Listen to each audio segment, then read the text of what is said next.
कौन है? कौन है? कौन हो तुम? मैंने पूछा कौन हो तुम? पहचानो? क्या 1 साल में ही भूल गए मुझे? हाँ, तुम्हारी आवाज तो विमलेंदु की है, पर चेहरा कहां गया? अब मैं बिना चेहरे का आदमी हूं। क्या तुम विमलेंदु? हां, विमलेंदु, तुम्हारा मित्र। लेकिन तुम्हारा चेहरा कहां गया? मृत्यु ने उतार कर रख दिया। चेहरे तो केवल जिंदा रहते बदले जा सकते हैं, 1, 2, 10, 100, पर मृत्यु हमेशा चेहरा उतार कर रख देती है। इसका मतलब तुम विमलेंदु के प्रेत? प्रेत? हां, प्रेत। जिंदा प्रेतों के बीच एक और प्रेत। कहां से आ रहे हो तुम? तुम्हारे मन की अंधेरी गलियों से। बहुत अंधेरा है वहां, सीलन भरी हजारों सुरंगें और तहखाने हैं वहां। कितना कचरा जमा कर रखा है तुमने। मुझे बड़ी मुश्किल से रास्ता मिला। लेकिन तुम आए क्यों हो? किसने बुलाया तुम्हें? तुमने? मैंने नहीं बुलाया तुम्हें। मेरी गरज? झूठ मत बोलो। बिना बुलाए मैं कहीं नहीं जाता। बोलो, बुलाया है या नहीं? बोलते क्यों नहीं? हां, बुलाया है। अब मैं आ गया तो डरते क्यों? डरो मत। क्यों बुलाया मैंने? मैं बताऊं? तुम पूछना चाहते हो कि मरते समय मैं क्या सोच रहा था। जब गुंडों ने मुझ पर हमला किया तो मेरी मनःस्थिति क्या थी? हां, बलिदान करते समय तुम क्या सोच रहे थे? ए बेवकूफ, बलिदान शब्द वापस ले। मैं तुम्हारे क्लासरूम में बैठा फर्स्ट ईयर का लौंडा नहीं हूं जो वजनी शब्दों के माया दर्पण में अपना चेहरा झांकने लगूं। मैं शब्दों से परे हूं, चेहरों से परे हूं। मैं मान सकता हूं तुमने जो कुछ किया वो बलिदान था, आत्मत्याग, आदर्श। फिर वही बकवास।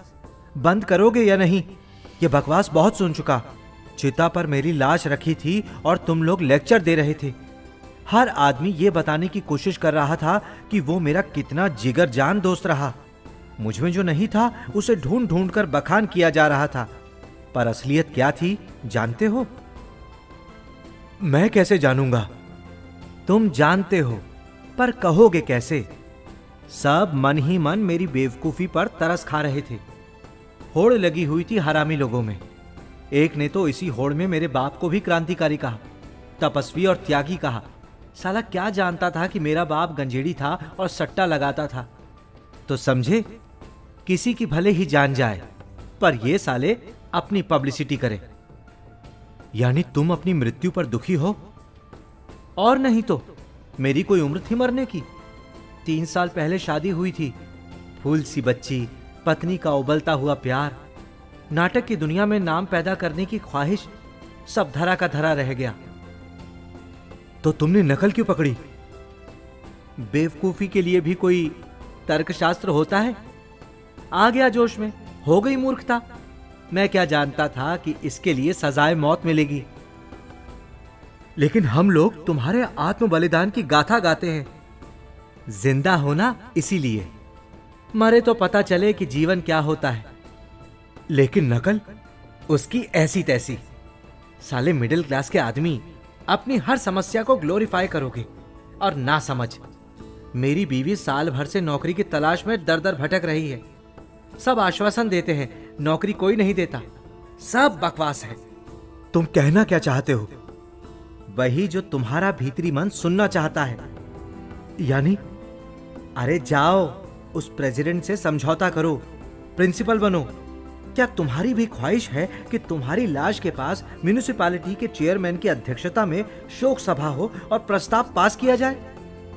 मैं समझौता नहीं करूंगा। मैं भी देखूंगा।